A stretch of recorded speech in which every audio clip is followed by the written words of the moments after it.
بسم الله والصلاة والسلام على رسول الله. مرحبا بكم مشاهدي الكرام مرة أخرى. إذا يكون حديثي اليوم معكم حول لقاء المنتخب الوطني الجزائري أمام نظيره الغيني. إذا شاهدنا المباراة بالأمس، وكانت التشكيلة اللي دخل بها الناخب الوطني في حراسة المرمى قندوز، كان في على اليمين عطال، محور الدفاع طوقاي وماندي، والجهة اليسرى حجام. في الوسط عندنا كان بوداوي مع رامز وشايبي في الهجوم، وشايبي عفوا. وفي الهجوم كان عندنا محرز وعمورة وبالرحمة. إذا كما شاهدنا وللأسف ما زال المستوى، لسنا راضين بالمستوى اللي أظهر به المنتخب أمام المنتخب الغيني.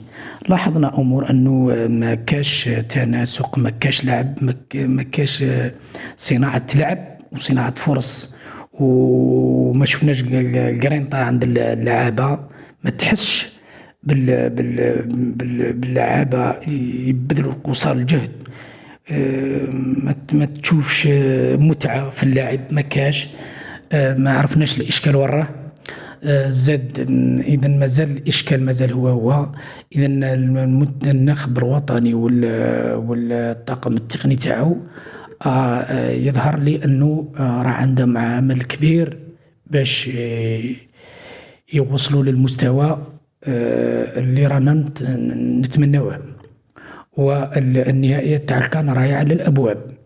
إذا غادي نلقاو مستوى الفرق، مستوى تكون كبيرة. هنايا نعرفو، مازلت نعاود نكررها، الفريق الوطني الترتيب تاعو في الفيفا راهو 36، الترتيب تاع غينيا 85.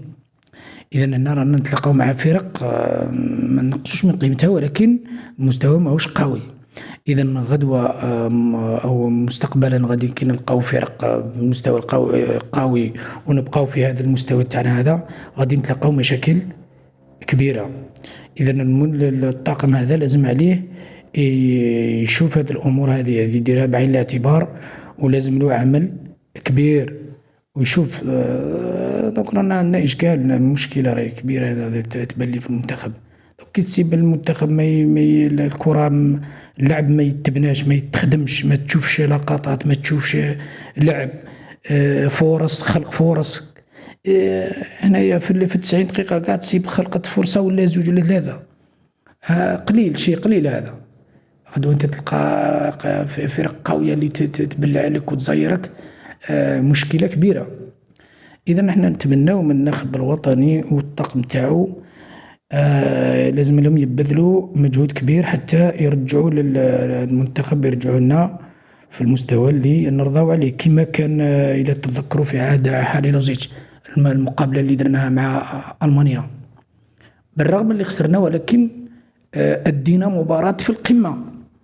احنا هذه اللي أنا بغينا، ما نحوسوش احنا حتى ولو تخسر، ولكن الأداء يكون أداء مليح، يعني مستوى، لأنه الربح والخسارة هذا جا موجود في الكرة، ولكن باش ما يكونش كاين الأداء هنايا إشكال. إذا نتمنى إن شاء الله من الناخب الوطني والطاقم تاعو يعملوا على إيجاد حلول لكل هذه المشاكل اللي راهي ظاهرة. احنا تمنينا يظهر بمستوى جيد، ولكن ما زالت الأمور على حالها.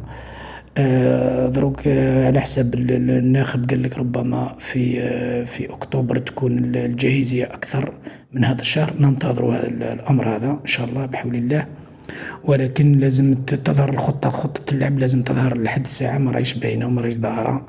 نتمناو الناخب والطاقم هذا يخدموا على باش يعطوا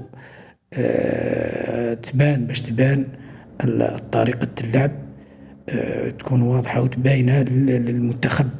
أننا بغينا يكون اللعب يكون منسجم بين اللاعبين، اللعب كاين موجود، اللاعبين متناسقين بيناتهم، نشوفوا صناعة فرص، صناعة لعب، صناعة هذا اللي نعذب الادفيرسير كما نقولوا، نضغط عليه خصوصًا كيما لمّا نلعب داخل الديار. كنا في بعض أو في بعض الأعوام والحالات كنا الخصم هنا عندنا من نلعبوا لداخل هنا لداخل، كنا نضغطوا عليه ضغط رهيب. هذه راهي في البارة، هذه راهي الديفونسور يخرجها بالكشيف، الحارس، تشوف فرص تعرف باللي عندك ضغط واللاعبين متعطشين للأهداف، متعطشين للعب اللي باش يجيب الفوز. حنا هذه رانا نحوسوا عليها ترجع، وإن شاء الله هما لو كان الطاقم يخدم يعني يعني كيما نقولوا يحاول يرجع الأمور هذه، تبان لي أنا ماهوش شيء صعب، تقدر ترجعه، ولكن العمل واللاعب وإشراك اللاعبين لازم يكون بالكفاءة، بالكفاءة، واللاعب اللي راه محضر واجد.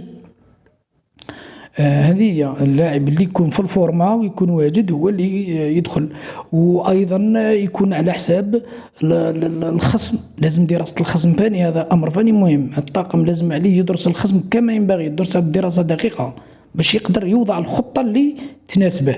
احنا شفنا هذاك الناخب تاع غيني هذاك قالك لحسن الحظ أنني عمورة ما لعبوش من الجهة اليسرى، كنت خايف، راح لعبها في رأس الحربة، دارها رأس حربة. إذا تشوف حتى الناخب هذاك وكان خايف وتما عطاه فرصة. إذا هنايا لازم تكون الدراسة تاع الخصم تكون دقيقة، وتعرف كيفاش تواجه نقاط الضعف ونقاط القوة. لازم تدرسها مليح، تعرف وين باش تخدم عليها.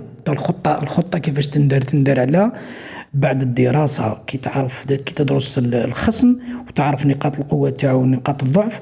إذا هذيك اللي تخدم عليها وتوضع التشكيلة الأساسية اللي تدخل بها للمباراة، تكون مبنية على هذا الأساس. إذا أنا لازم الناخب والطاقم تاعو لازم له عمل كبير، لازم هذا هو. احنا راه عندنا امل، ما نقطعوش الياس، ولكن ننتظروا ان شاء الله باذن الله، وان شاء الله يكون غير الخير ان شاء الله. والى هنا نستودعكم الله، الى لقاء اخر يعني في شهر اكتوبر، المباراة المتبقية. احنا دوك راهي خاصنا 3 نقط، إذا نقدروا نجيبوها، وإن شاء الله نجيبوها. ولا غير تكونوا اللاعبين لازم يديروا في بالهم هذا، لازم الربحة كي تدخل لازم تربح. إذا وإن شاء الله يكون غير الخير، وإلى ذلك الموعد نترككم في رعاية الله وحفظه، والسلام عليكم ورحمة الله تعالى وبركاته.